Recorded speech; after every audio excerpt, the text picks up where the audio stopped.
Labadiena, su jumis kanalas Taro Akys. Sveiki visi mano prenumeratoriai ir kanalo svečiai. Šiandieną bendra taro kortų prognozė, kaip gyvena jūsų užmanytas žmogus.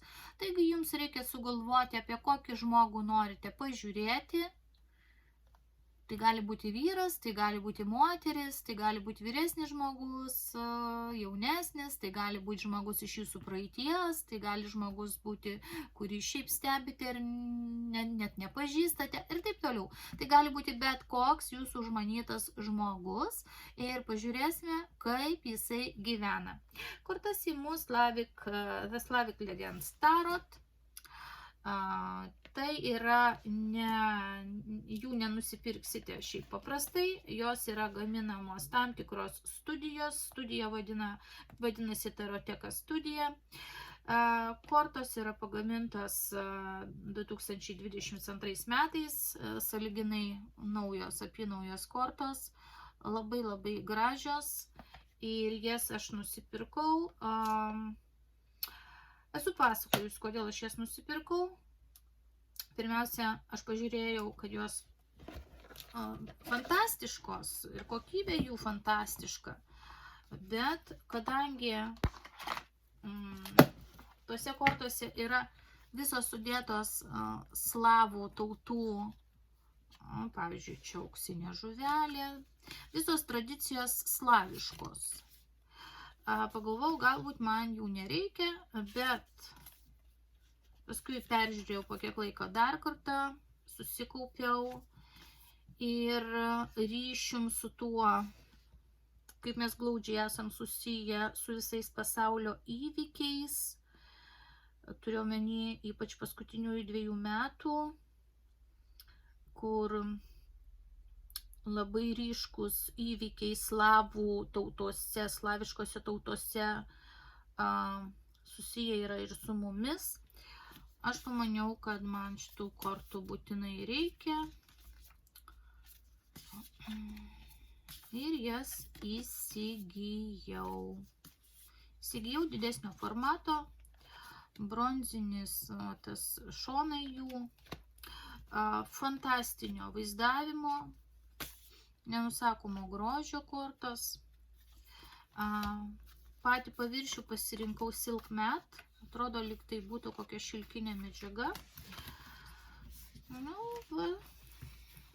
Ir nesigailiu.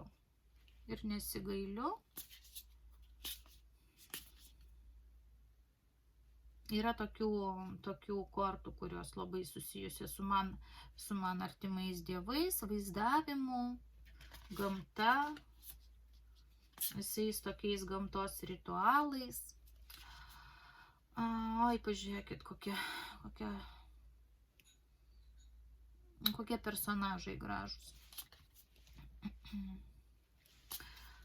Na kągi, ir su šitais gražiais personažais jums žiūrėsiu kortas, kaip gyvena jūsų užmanytas žmogus. Tikiu, kad dabar, kol aš čia rodžiau ir pasakojau, jūs jau sugalvojate apie kokį žmogų. O čia žiūrėkit, lydekai paliepus man panorėjus pasaką. Jūs jau, aišku, sugalvojate, apie kokį žmogų jūs norėtumėte pažiūrėti. O, drakonas. Artėja drakono metai, ar ne?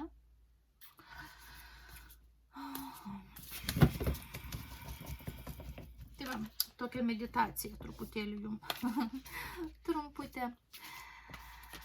Ir žiūrim, kaipgi gyvena, kokia yra situacija pas tą žmogų, kurį jūs užmanėte. Sunkiai gyvena, nežinau kodėl, bet jisai yra prisiėmęs kažkokiu tai naštų ir įsipareigojimų, su kuo tai susiję, bet tam žmogui yra sunku. Pažiūrėsiu, dėl ko jam ypatingai sunku tam žmogui. dėl šeimos, dėl giminaičių, dėl pinigų, dėl palikimo, dėl artimųjų įtakos, dėl kokio nors gal, jeigu jis šeimos neturi arba nebendrauja su savo giminaičiais artimais, gal sunkia įtaka, ten darbe kažkas daro, vadovas, kompanija, kokia darbe, firma, kažkoks verslas, kažkokį sunkumą, jis tempia sunkius įsipareigojimus, negali nuo jų atsiplėšti, negali jų palikti, negali jų numesti, su kažkuo jis turi glaudų ryšį ir jam tie uždėti įsipareigojimai jis privalo vykdyti. Gal tai banko paskola, gal tai kokie alimentai, gal artimojo kokio vyresnio žmogaus slaugimas, gal mažų vaikų priežiūra ir taip toliau. Kažkas tai tokio, ar ten verslo kokie nors rūpesčiai ant pečių. Žmogui nelengva. Žinokite, kad jūsų žmonytam žmogui nelengva. Gal jam reikia pagalbos, niekas nepadeda išspręsti tų problemų.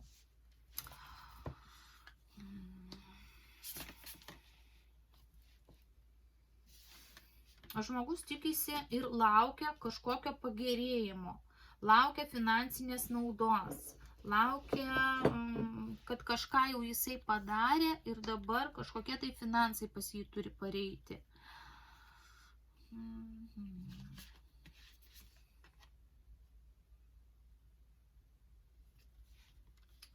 Su žmonėmis, su kuriais jis nuolat bendrauja ir yra artimas, šitas žmogus ir toliau bendraus, bus artimas, tai gali būti jo draugai, šeimos nariai, giminaičiai, bendradarbiai, su jais, žodžiu, artima aplinka pas jį nepasikeis,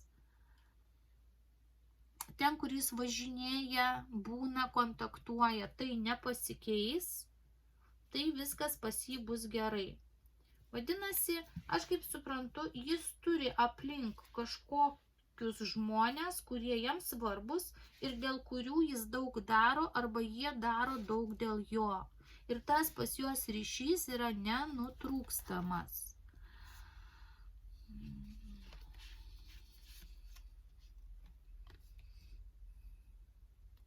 Kažkokią informaciją jisai renka dėl savo, arba kažkokios informacijos jam reikia, ar dokumentus renka, ar kažką daro, arba didelės nemažas sąskaitas moka dėl savo būsto, dėl gyvenamosios vietos, dėl mokesčių. Ir atrodo, lyg jam trūktų, arba lyg kažkas iš jo prašytų, arba jis iš kažko prašytų. Žodžiu, vėl eina tokia istorija, kad šitas žmogus nuolat tampriai yra susijęs su kažkokiais žmonėmis dėl finansų, dėl pagalbos.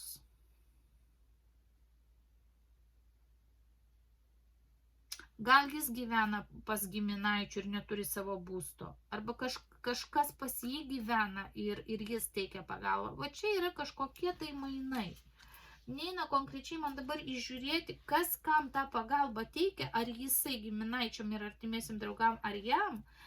Jeigu jis, pavyzdžiui, būstą nuomoja, tai vadinasi, jam pačiam reikia pagalbos kažkokios tai. Jis galbūt nori savo būsto. Bet jeigu jis savo nuosavus namus turi ir finansiškai yra nepriklausomas, tai vadinasi, jis nuolat turi padėti kažkam. Ir tai jam kaip našta, padėti visiems, padėti prašantiems, padėti draugams ir artimiesiems.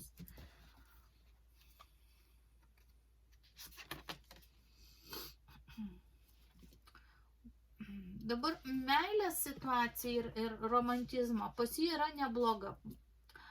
Jis turi su kuo bendrauti, jis turi pažinčių, jis turi gerbėjų, jis turi dėmesio. Jis turi ne vieną galimybę romantiškiams santykiams. Į santykius tos žmogus žiūri labai laisvai, paprastai. Toliau, iš santykių žmogus gali turėti vaikų. vienas momentas. Kitas dalykas, žmogus gali norėti naujų santykių.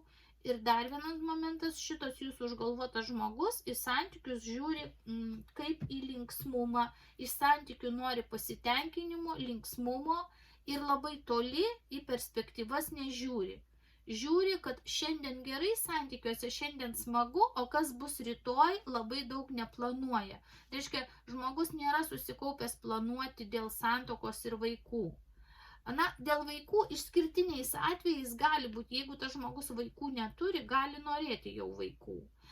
Bet kol kas jam patinka toks lengvesnis, paprastesnis gyvenimas, kad nebūtų tokių įsipareigojimų. Nes rodo, kad jam, jeigu jisai yra vedęs ir vykdo įsipareigojimus, tai jisai norėtų lengvumo jau, jam per sunku. Pažiūrėkim dar, kaip jis gyvena.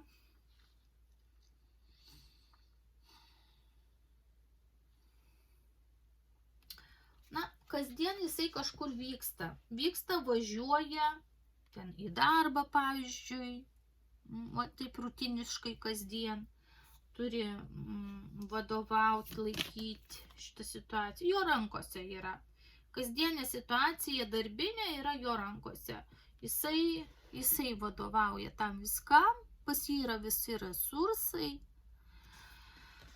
Taip. Toliau žiūriu, ką jisai, kaip čia su tuo žmogum.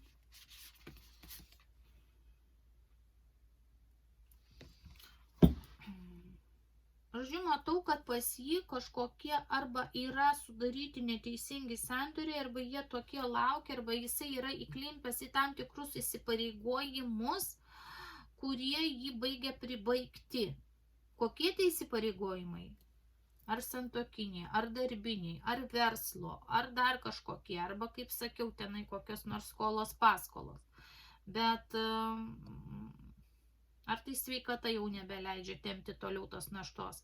Nes pas jį labai sunku su įsipareigojimais, kurių jis niekaip negali atsikratyti, jos privalo vykdyti ir tai traukia iš to žmogaus pinigus ir sveikatą. Aha. Ekstremalios situacijos pas tą žmogų, kad kažkokios užsiplėskia kaip naujos idėjos. Arba gali būti ekstremalios situacijos pas tą žmogų, kad jisai gali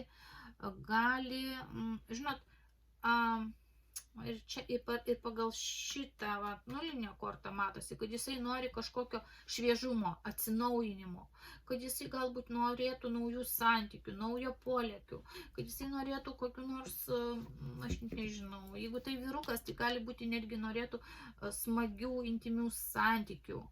Ir dėl to gali pasikeisti net jo gyvenimas, gali jis įsimylėti ir trauka jį užvaldyti. Tai kad pas jį arba yra, arba bus kažkokios permainos pas tą žmogų, kai jį užplieks nauja aistra. Nauja aistra santykiams, nauja aistra naujam darbui, nauja aistra kitam verslui, nauja aistra kūrybinė. Kažkas tai tokio naujo, tiek jisai, tas žmogus, kurį užgalvojate, užsidegs tuo naujumu, kad tai kardinaliai pakeis jo gyvenimą. O gal jau taip pakeitė, arba keičia. Toliau.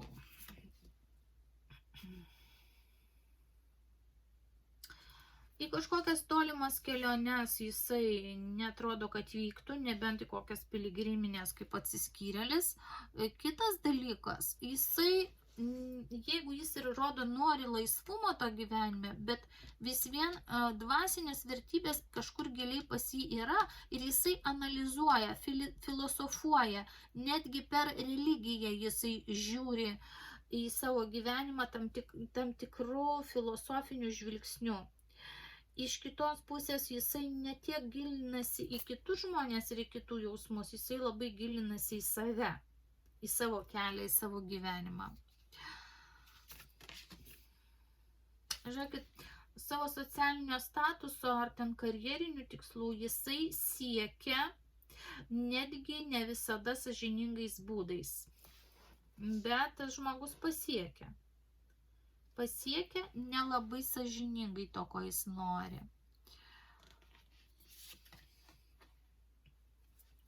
nelabai mėgsta viešumos arba ne visada sekasi tam žmogui bendrauti su, sakykime, kokiam nors socialiniam grupėm ir bendruomenė, sunkiai eina į kontaktą su tam tikra socialinė terpė, nes čia ir matosi, kad jisai labiau įsigilinęs į save, toks kaip vienuolis. Palikit mane, noriu pabūti, noriu pamastyti, noriu apgalvoti.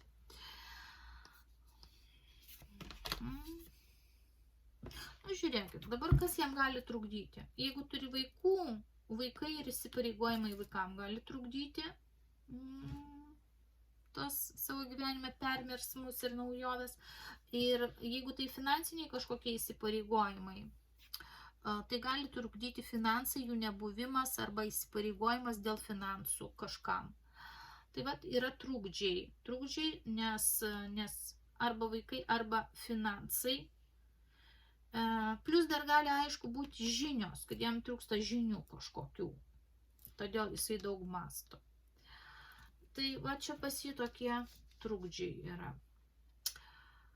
Lauksiu jūsų komentarų. Įdomu, ar jums kortos davė informacijos apie tą žmogų, apie kurį jūs buvote užmanę.